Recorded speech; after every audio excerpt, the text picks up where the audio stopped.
Hello everyone. So today is number 4. So let's get started. So find the value of x. So here we're just going to simply cross multiply. And even if you have something like just a regular number equals x over 2, you can always put this over 1 and cross multiply this way, okay? But here we're just going to cross multiply. So 6x plus 3 equals 24. Now, at this point, you can either divide both sides by 6 or you can distribute and then divide by the 6 later. So let's just go ahead and divide by the 6, make things easy. So we get x plus 3 equals 4, and then subtract that 3 over. We get x equals 1. Okay, triangle QRS. The area is 15 and the height minus twice the base is 4. What is the value of the base in the triangle? So first thing we know is the area is 15. So 1/2 base times height is the formula for area. And since we know that the area is 15, we'll put that there. And our second equation is the height minus twice the base. So height minus twice the base is 4, so equals 4. All right, so now the easiest way to do this is to take this equation and solve for h, because they're wanting to know the base, so we actually want to get rid of h and keep b. So let's add 2b to both sides. So h equals 4 plus 2b. And now what we're going to do is actually plug this equation in for the h over here. Okay, so 1/2 b, 4 plus 2b, and then finish the equation equals 15. All right, so now we're going to need to distribute this, okay? So 1/2 of 4 is 2, and then b times nothing is b.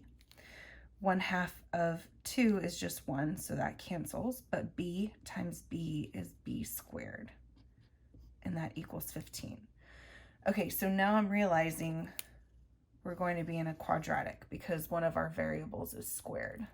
So let's rewrite this over here. So we have b squared plus 2b equals 15.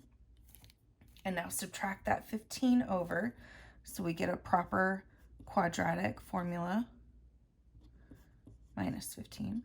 All right, so now what are factors of negative 15 that add to 2? Okay, so that'll be 5 and 3. And now which one is going to be negative in order to add together to give us a positive 2? We'll make that 3 negative. So we have x plus 5, and then x minus 3 equals 0. Now we can set the factors individually equal to 0 and solve for x. So subtract the 5 over and add the 3 over. Now, since we are talking about length, okay, we cannot have a negative length. So our only answer right here is the x equals 3. Oh, I am so sorry. I changed the b for an x. So yeah, b equals 3. So the base equals 3. Sorry. All right, next one. So m squared equals the square root of 9 plus 2m plus 21. All right, so the first thing, we're just going to go ahead and square root that 9. So m squared equals 3 plus 2m plus 21. Okay, and again, I see we have a square here, so we're going to be doing a quadratic again. So let's see, we get m squared equals 2m plus 24. And we're going to subtract both of these over to keep our m squared positive. So m squared minus 2m minus 24 equals 0. Okay, factors of negative 24, that when you add them together give you negative 2. So let's see, we've got 1 times 24, that's not it. 2 times 12, that's not it. 3 times 8, nope. 4 times 6, there you go. So we have 6 and 4. Now which one's going to be negative, so that when we add them together gives you a -2. So it'll be a -6. So m minus 6 and then m plus 4 equals 0. So now set those equal to 0. So we get m minus 6 equals 0 and m plus 4 equals 0. Add the 6 over. Subtract the 4 over. All right, so either of these can be the value of m. It'll just depend on what other options they give you. All right. So what is the value of x? So again, we're going to cross multiply. So we get 9 equals x plus 4 times x minus 4. Okay, now if you'll remember, when we have difference of perfect squares, like if we had a squared plus, or difference of squares, minus 4, when we factor that, that just became a plus 2 and a minus 2. So here, when we just FOIL these together, we only have to do the first and the last, because the positive 4x and the negative 4x will cancel each other. So we get 9 equals x squared minus 16. And then we'll add that 16 over, so we get 25 equals x squared. In order to get rid of that power of 2, we square root both sides. So we get plus and minus 5 equals x. Now which one's accurate? So we're going to go back in and see which one works. So 9, we'll start with positive 5. Okay, well that works because that's 9 over 1. Whoop, getting ahead of myself. There we go. So 9 over 1, 9 over 1, so that works. And now let's try the negative 5. 9 over negative 5 minus 4. Negative 5 plus 4 over 1. Nope. So really our only answer here is x equals 5. Okay, sorry about this, guys. I didn't realize that I had made a typo. I have fixed it, so the link in the comments for this packet is actually correct, but of course I didn't catch it until now. All right, so for what values of x is the function below undefined? So if you recall, undefined means the denominator is equal to 0, okay? And that cannot happen in math. So what we're gonna do is set this whole denominator equal to 0 and solve for x. So minus 4 squared minus 2, 3x minus 15. Now for this, you can do a regular FOIL where you go first, outer, inner, and last. Or what you can do is my little shortcut, which is a squared plus 2a times b plus b squared. Okay, it shaves off like a minute. Not too bad, but still, every little minute helps on when you're taking these tests. So we have x squared minus 8x plus 16.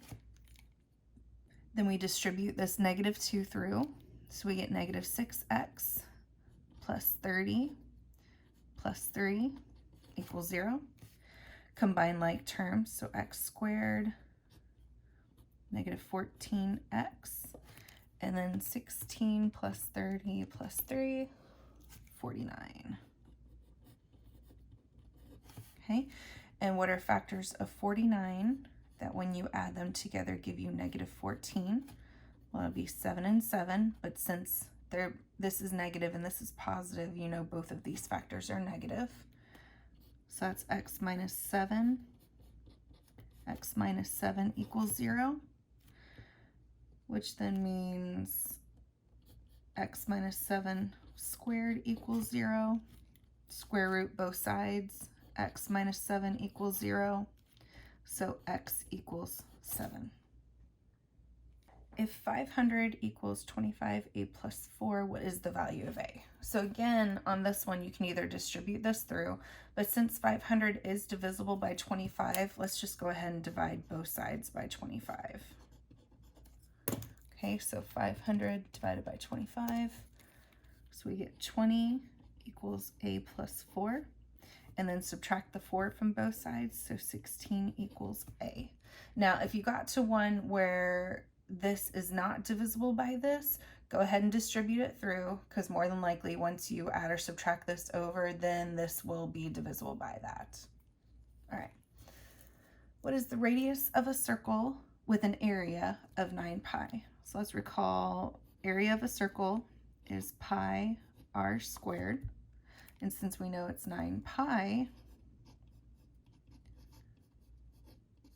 okay, so now we can just divide both sides by pi. That drops off. And now in order to get rid of this power of 2, square root both sides. So 3 is equal to radius. So if 30% of x, so remember when we do percentages, 30%, you're going to move that decimal over to the left twice. So that's going to equal 0.3. So 0.3x, so 30% of x, 0.3x is 32 less than, so we know that's minus 32 over here. X percent, so again, we're moving that decimal over twice, so we're going to multiply x by 0.01 of x minus 10. Okay. So what's the value of x? All right, so our first step is going to be to distribute this 0.01x through.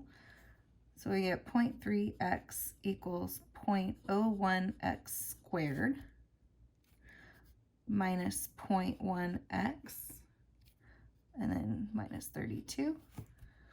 Okay, and we'll subtract this 0.0 or just 0.3x over. So we get 0 equals 0.01x squared minus 0.4x minus 32. Now, you could do factors of a times c that add to b, but just for the sake of time, just do quadratic formula. So that's x equals negative b plus or minus the square root of b squared minus 4ac all over 2a. Okay, and remember this is A, this is B, and this is C. So x equals negative B, so we're going to negate the negative 0.4, so that ends up being just positive 0.4 plus, okay, 0.4 squared, 0.16 minus 4. Now what's A times C? So we have negative 32 times 0.01, negative 0.32, all over 2 times 0.01, 0.02. Okay, so now we're going to plug this part into our calculator. So 0.16 minus 4 times negative 0.32. Okay, so x equals 0.4 plus minus the square root of 1.44 all over 0.02. And now the square root of 1.44, which we should know is 12, but with a decimal, it's 1.2. So 0.4 plus minus 1.2 all over 0.02. And now at this point, we separate it into two different equations, one with the 0.4 plus 1.2 and 0.4 minus 1.2. So 0.4 plus 1.2 over 0.02, 4 minus 1.2, 0.02. Now we plug that in. So 0.4 plus 1.2 divided by 0.02, 80. 0.4 minus 1.2 divided by 0.02. Negative 40. All right, for this next one, we've got two different equations, and what is the value of y? So really, the equation that's going to help us the most is this one. Okay, so what we're going to look at is which perfect square is also a perfect cube. All right, so let's start with our perfect cubes. Okay, so we have 2 cubed, 8. That's not a perfect square. All right, what's 3 cubed? 27. That's not a perfect square either. 4 cubed, 64. Ah, yes, that is a perfect square, right? Because that's 8 squared and that's 4 cubed. Okay, so now we have a start point here. Okay, so what is the value of y? So here, if it's 8 squared, we know that x equals 8 and y equals 4. So kind of, we already know our answer. What's the value of y? 4. Okay. Sorry, another typo. So AB is congruent to OA. So AB congruent to OA, okay? And arc AB is 4 pi. So this arc right here is equal to 4 pi. Okay, so let's figure out what we know. Well, we know that AO is a radius, and we also know that OB is a radius. So we automatically know those two are congruent to each other. So really, we've got an equilateral triangle here, okay? So if it's equilateral, that means all sides and angles are congruent or equal. Same thing. And if that's the case, we know that it's 180, the total degree measure of a triangle, divided by 3 is going to give us each angle. So that's going to be 60. So we know that this angle is 60, and this angle are 60 as well. Okay, but it wants to know the area of a circle. So the next thing they give us is arc.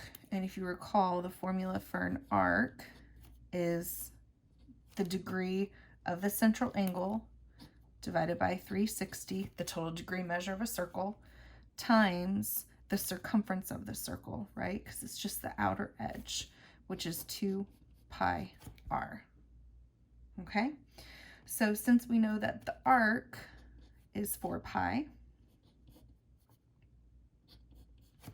okay, and we know that central angle is 60, now we can solve for our radius. Okay, so 2 pi, let's divide that over. Make life easy.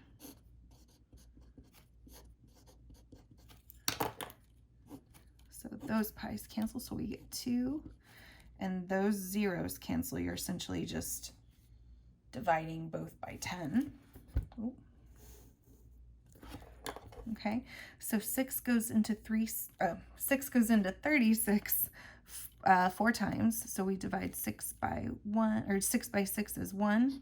36 divided by 6, 4. That cancels, so we're left with r. And now we're going to multiply both sides by 4 over 1. We're essentially over here just 4. So 8 equals the radius.